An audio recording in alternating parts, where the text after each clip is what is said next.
அமெரிக்க அதிபர் Donald Trump Israel மற்றும் Iran இடையேயான 12 நாள் போரை முடிவுக்கு கொண்டு வந்ததற்காக 2025 ஆண்டுக்கான நோபல் அமைதி பரிசுக்கு பரிந்துரைக்கப்பட்டுள்ளார். அமெரிக்க நாடாளுமன்ற உறுப்பினர் பட்டி கார்ட்டர் ட்ரம்பினுடைய ஆட்சியை அசாதாரண மற்றும் வரலாற்று முக்கியத்துவம் வாய்ந்தது என புகழ்ந்து இந்த பரிந்துரையை முன்வைத்துள்ளார். இஸ்ரேல் ஈரான் இடையேயான போரில் அமெரிக்கா ஈரானின் 3 முக்கிய அணுதளங்களை வான்வழி தாக்குதல் மூலம் அளித்தது. இதற்கு பதிலடியாக ஈரான் கத்தாரில் உள்ள அமெரிக்க விமான தளத்தை ஏவுகணைகளால் தாக்கியது. ஆனால் உயிரிழப்பு எதுவும் ஏற்படவில்லை. இந்த பதற்றத்தை தணிக்க ட்ரம்ப் திங்கட்கிழமை இரவு முழுமையான போர் நிறுத்தத்தை அறிவித்தார். இது செவ்வாய்க்கிழமை அதிகாலை அமலுக்கு வந்தது. இதன் மூலம் இரு நாடுகளுக்கும் மத்தியிலான போர் முடிவுக்கு வந்தது. இந்த நிலையில்தான் அமெரிக்க நாடாளுமன்ற உறுப்பினர் பட்டி கார்ட்டர் நோபல் அமைதி பரிசு குழுவுக்கு எழுதிய கடிதத்தில் ட்ரம்பின் தலைமை இஸ்ரேல் ஈரான் மோதலை முடிவுக்கு கொண்டு வந்துள்ளது. அது மட்டுமல்லாமல் உலகின் மிகப்பெரிய பயங்கரவாத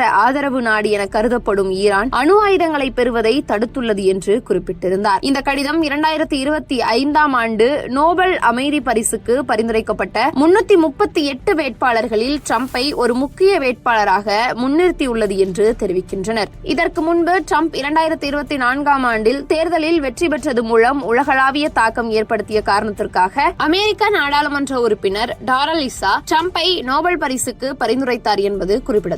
அதே போல இந்தியாவிற்கும் பாகிஸ்தானுக்கும் இடையிலான சமீபத்திய மோதலை தணிப்பதில் அமெரிக்க அதிபர் டொனால்ட் ட்ரம்பின் ராஜதந்திர முயற்சிகளை மேற்கோள் காட்டி 2026 ஆண்டுக்கான அமைதிக்கான நோபல் பரிசுக்கு அவரை பரிந்துரைப்பதாக பாகிஸ்தானும் அறிவித்துள்ளது. எக்ஸ் தளம் வாயிலாக வெளியிடப்பட்டிருந்த இந்த அறிவிப்பில் இரு அணு ஆயுத நாடுகளுக்கு இடையிலான பதட்டங்களை தணிப்பதில் ட்ரம்பின் தீர்க்கமான தலைமைத்துவத்துடன் செயல்பட்டதாக பாராட்டியுள்ளது. இருப்பினும் பாகிஸ்தான் கேட்டுக்கொண்டதின் பெயரில் நேரடி இருதரப்பு பேச்சுவார்த்தை மூலம் தாக்குதல் நிறுத்தப்பட்டதாகவும் எந்த வெளித்தரப்பினரின் செல்வாக்கின் கீழும் மேற்கொள்ளப்படவில்லை என்றும் கூறி இந்தியா இந்த கூற்றை திட்டவட்டமாக மறுத்துள்ளது.